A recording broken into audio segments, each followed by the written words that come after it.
мужу наказала, чтобы дети были сыты и одеты, и умыты, во, и много кое-чего. В гости к нам весна опять вернулась.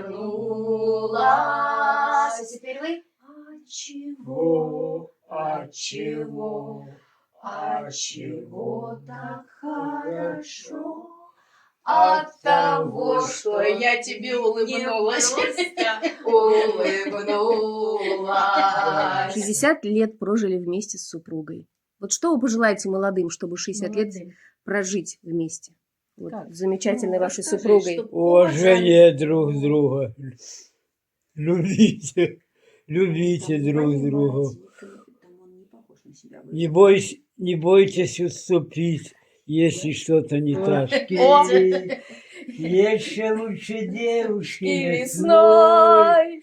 Встретишь ветерочка, милые садочки. Хей, будем гулять, хей, где ваши руки, хей, давай спевать. Будь. Ой, молодець, глянь, куди так